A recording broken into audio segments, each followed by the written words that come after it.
Hey, what's up, everybody? Drew Raymond alongside Alyssa Orange, and we are talking about, yes, the head coaching search for the Razorbacks. Always? Yeah. And I know you just spoke with a media member from down there in Florida. Sure. As we track the Lane Kiffin part of this and the fact that he's already met with the Razorbacks, Lane Kiffin, the head coach at Florida Atlantic. What did you take away from that interview as you met with somebody in the media down there in the Florida area, and just based on what they're hearing right now in terms of the Kiffin rumors? Yeah, I talked to Paxton Boyd, who works for WPTV in West Palm, which is the market that covers FAU. And the biggest thing, I guess, if you wanted to sum it up a word, is patience. Obviously, Lane Kiffin has been talked to by Arkansas, hasn't given them an answer from what they're hearing down there. I think some other schools might be showing some interest in Lane Kiffin as well. And so what Lane is doing is taking his time to make the right decision. That's what they said. The biggest thing that they've learned about Lane Kiffin over the years is that his priorities have changed. He doesn't want to rush to that next job, to that next bigger market. He likes being in South Florida. He loves the lifestyle in South Florida. Who wouldn't, right? Loves being at FAU. He's winning at FAU. He's got support at FAU. So it has got to be a position, a job that calls to him and takes him away from that. Yep. He's not ready to just chaw at the bit and jump at the next opportunity. He's taking his time and processing this, making sure that he makes the right decision if he does indeed leave FAU. But also, patience in a term that he's not going to make any kind of decision until after this Conference USA Championship. Yep. And that's big for this team. He doesn't want any kind of distractions with his players, his coaches, these fans. They want to go win a conference title, and then Lane is ready to possibly talk about it. Yeah, they'll take on the UAB Blazers, and you look at UAB, obviously going to that game against a FAU team that just beat Southern Miss 34-17. And you look at FAU as a team with 9 wins on the season and with a second division title in the Lane Kiffin era. Obviously, the first season was very, very good for Lane there, leading the Owls. In the second season, not so much. Obviously, they were 5-7 in 2018. But there is this quote that I want to put out there, and you're going to talk about this in our on-air sportscast later today. But there is this quote from Lane addressing the coaching rumors, and he says, "I've never addressed that. Maybe I'm wrong, but no matter whatever's been going on, I've never addressed that with the team. It shouldn't really matter, I wouldn't think. Obviously, it does more with recruits and stuff. You deal with that. But it is what it is." And I think just in terms of recruiting, you look at that, here we are now. Yeah. It's so year-round, and to that end, the early signing period, a big part of this, Alyssa. Yeah, I think that's really important, regardless of who they go with, whether it be Lane Kiffin or Mike Leach or some other candidates they've talked to. Matt Campbell, obviously, not going to leave Iowa State, so that one's off the board. You do have to take that into consideration. And a lot of these players who were anticipating signing in that early signing period want to know who they're playing for. They're not going to sign up for a guy that they don't know who they're playing for. And you can't blame these kids for wanting to not go into their college career blind. So that's something they're going to have to take into account. But remember, Chad Morris had just a couple of days to do this. He got signed after his bowl game against Memphis last year. So it was very interesting. I know it seems like, oh my gosh, we got to get someone now, or Arkansas is going to fall behind, and now there's all these other coaching things that are opening.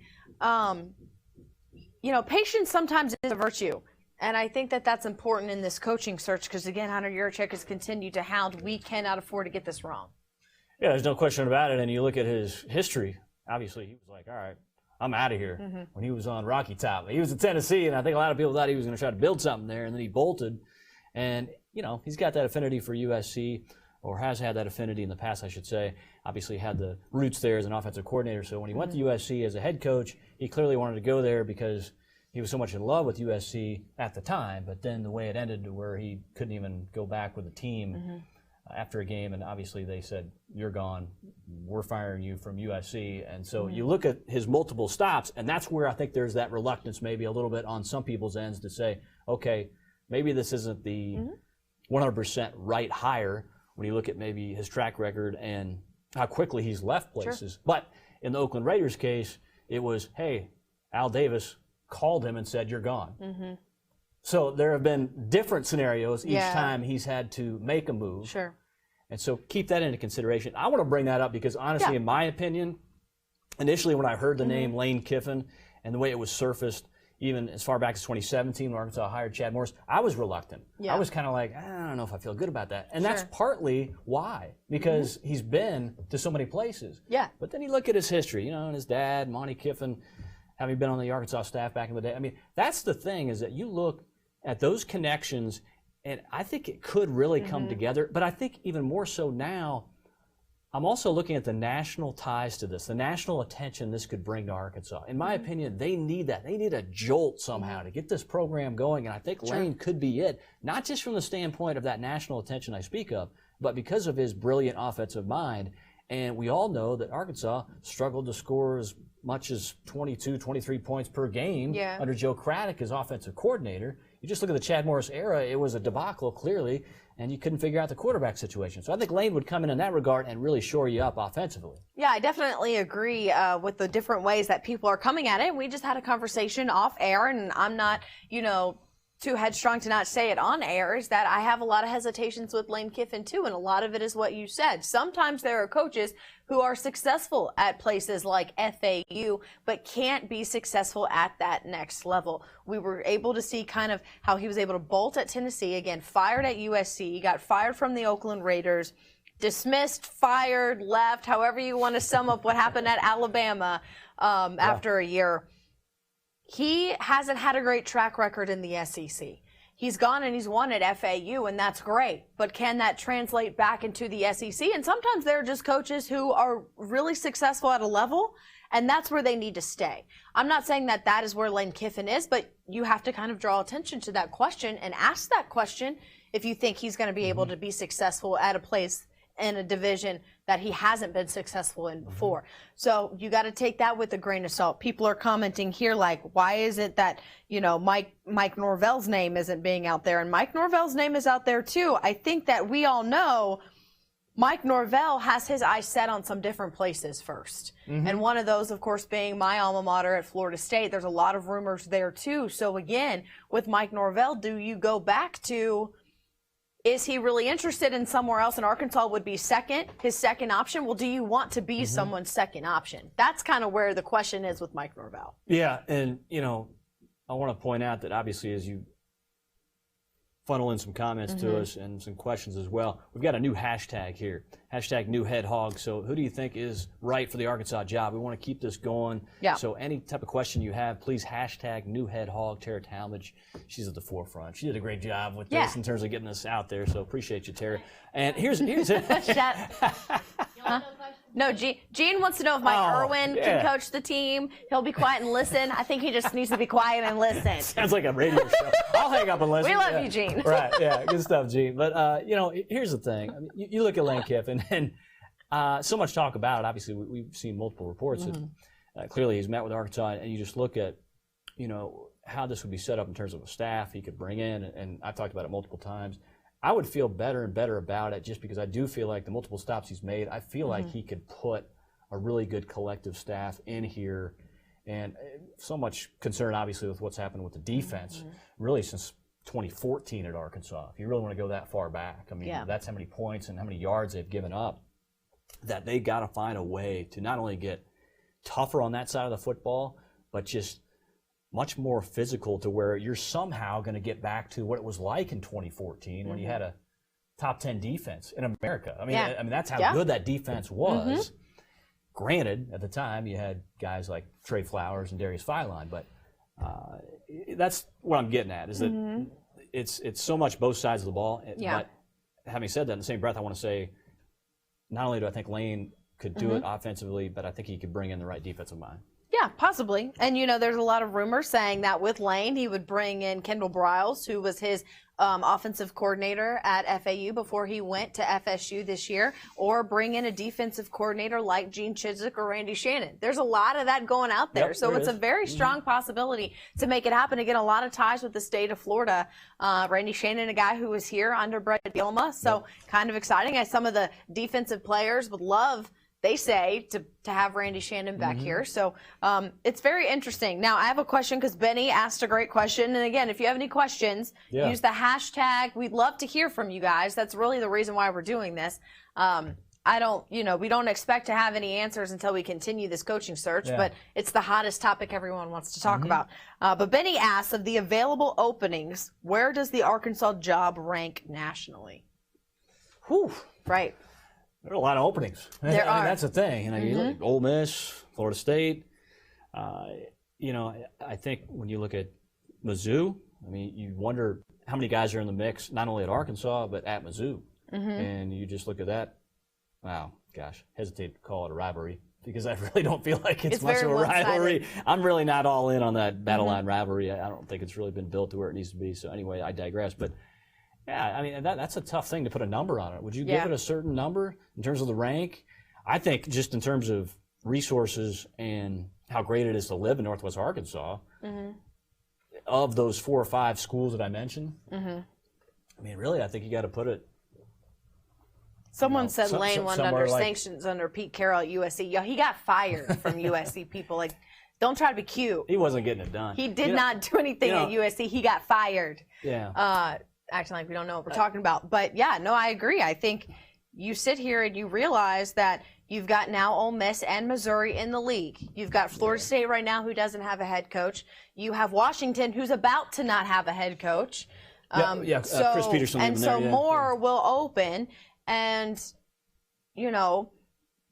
Washington might be the most appealing job because their head coach is stepping down. They didn't fire anyone. So if you're a head coach, you go in there into a situation where the guy didn't have a losing season. That might be the best thing that you inherit. Yep. Maybe talent-wise, Ole Miss might have the best talent in terms of taking over that job and maybe continuing to be successful talent-wise, Ole Miss, then Missouri. And then Arkansas, I think. Florida State, again, has had a lot of ups and downs right now. They might be the 3rd best job right now in the country. Yeah. I was kind of thinking maybe number 3 among those 4 or 5 schools that I mentioned in terms of the openings, That's probably where you could put. I would probably even make a push to say it's even 2nd, just based on what you could do here. Just in terms of overall life here, just overall lifestyle. I know people say, oh, gosh, you don't want anything to do with that because it's, in some people's minds, so tough to recruit. A lot of people like to make that argument that it's just really tough to recruit here. And, you could make a case that there's some truth to that, but at the same point in time, you've got to be a little outside of the box and find ways to, first of all, get guys here. Yeah. And Sam Pittman is another name. Sam Pittman, he was so steadfast about that. He's like, look, just get them here. When he was here, he always talked about it. He's like, it's not like we just got a movie theater and horses here. He's talked about that over and over again. There's a lot to do here. I feel like it's cutting edge here in some ways, the way this area is developed. And so that's huge in recruiting. And Chad Morris's era, they brought in guys I thought that had they been developed quicker, you'd say, wow, these are pretty marquee guys in my opinion. No, but I guess we'll never talent. Really know. Yeah, it's and it is talent. I think it was development, and I think that's the quarterback's position down. It's not like he brought in guys who couldn't play football, and it's not like Arkansas doesn't have guys who can't play football, but they need to be developed, and they got to bring somebody in here who can develop these guys. So again, use our hashtag #HeadHog. Who do you think is right? We're gonna kind of get some of your opinions and throw them out there. We'd love to obviously hear what you say because again, we understand it. I hear you guys. We do. We sound like talking heads and it's the same noise over and over and over again, but this is the hottest topic. It's what everyone wants to talk about. And we're going to continue to follow this. Mike Irwin doing a great job. Everyone doing a great job with their sources. But patience, kind of like Lane Kiffin. We have got to be patient. The fans have got to be patient. Because this is going to continue to unfold the way that it is at its own pace until they're ready to reveal who their new head coach is. Yeah, there's been certain names thrown out there. Obviously you saw what was reported yesterday. CBS Sports had said that Willie Fritz from Tulane had met with Arkansas. So, it's not just like we're talking about Mike Leach and Lane Kiffin here or Justin Fuente. There's been other names thrown out there. But at the same point in time, I don't want to go down that path where we're just, as I mentioned before, on these Facebook Lives, just throwing out a bunch of names that would somehow, some way be a fit or even be in the conversation. So, I think there's just a number now that we kind of have to stop at for the time being based on the information we have right now. But I want to shift gears here and just talk about basketball because the basketball team is 8-0, and that's going to be something to talk about time and time again because 8-0 matches the best start in 22 years for the Razorbacks. So I think when you look at Eric Musselman's program, what they're doing, last night Jimmy Witt 17 points, Isaiah Joe had 16, Mason Jones had 16. Great to see Mason Jones back from the shoulder injury, although he was kind of favoring that last night. Yeah, you could tell, kind of wincing sometimes when he was shooting those free throws in the first half, but battled through that. Yeah, 69-61 was a win over Austin Peay. So Arkansas will now face Western Kentucky Saturday night at 6:30 there in Bowling Green, Kentucky. But you were at the game last night, and I want to get your take on that because obviously it's an Arkansas team that when you look at it, they're not shooting the three ball all that well for the season. I still think there's going to be, a stretch of maybe 3 or 4 consecutive games where they just light it up. It's coming at some point, you know. So I think when you look at it, their clip defending the three has been fantastic. Yeah. 20%. That's all opponents are shooting against Arkansas. But they are 27% from three for the season, shooting it, Arkansas is. But then you look at some of the other numbers. Last night, fantastic from the line. You look at what they're doing from the free throw line, a major upgrade from last season. Yeah. This season, they're now 79%, the charity stripe. And then you look at what they're doing points-wise. 72 points per game. You're kind of like, okay, well, here's the deal. 5 of the 8 wins this season, 5 of those games have been games where they've been in the 60s. So that speaks to the different ways they can win. Yeah. And that's what I'm probably most impressed by. Yep. Obviously, that speaks to preparation because if you don't shoot it well, or you have a night where maybe you're not defending three as well as you can find other ways to get it done. And last night, even during a 7-minute stretch, you get contributions from guys maybe you don't think you're going to get. And one guy in particular who played 7 minutes last night, first half, Ethan Henderson, you're like, what? Really? Yeah. He comes in, 4 rebounds, 3 blocks. Yeah, I was about to say, it was fun to see Ethan come in and then have a block and backed it up with another block. And so it's good to see that they're continuing to build that depth because they're obviously going to need it, going to need to be able to rotate and play a lot of guys, I think, down the stretch as this season continues to get harder and harder for this team. I appreciate what you said and winning in different ways because they're definitely doing that. And yesterday, Austin Peay stuck around and and Arkansas didn't give. Now, they made it almost like a 3-4 point game at a time, and then Arkansas was able to break apart. But what I want to see is some more offense. And I get they're winning games some in the 60s, but they're going to get down the stretch where they're going to have to win more games with more points. Case in point, Western Kentucky coming up, but December 29th, they play Indiana. And the reason I bring that game up, my alma mater played Indiana yesterday at Indiana and lost in double digits because that Indiana team was so impressive to watch. Now 8-0 in their own right. And so if I'm Arkansas, I'm looking down the road to that Indiana game and saying that's going to be right before the start of the year happens, a really big measuring stick to where we are heading into SEC play. Yeah. Another thing I want to get your opinion on here before we get out of here, and that is the way you prepare when you don't have as many games in a week, because that's coming up. After this Western Kentucky game Saturday, they have like 3 games in 3 weeks. Because you're talking about Christmas break, and you're talking about, to your point, what's going to happen once you get into conference play. Obviously, once you get into conference play, that's where it picks up again. You got 2 games per week, essentially, on average. But they're going to have a stretch here coming up where it's going to be 3 games in 3 weeks, and it's the way you train. And there was some talk last year about, are they training too much? Well, in my opinion, it's how you train. It's always how you train. It's how you work. Yeah. Are you smart by the way you work, or is it just, I'm working a ton of hours? Yeah. That's very relative to a lot of things that we do. Yeah. And so the reason why I bring up that point is this. Eric Musselman made the comment last night. He said, look, we're going to grind and grind and grind Monday, Tuesday, Wednesday.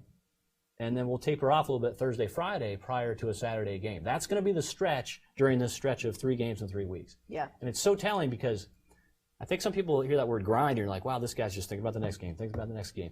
And maybe it's like, is he giving these guys enough time to celebrate? Well, my opinion, here's where this is with me. There's so much pressure to win now. These guys got SEC scholarships, most of them.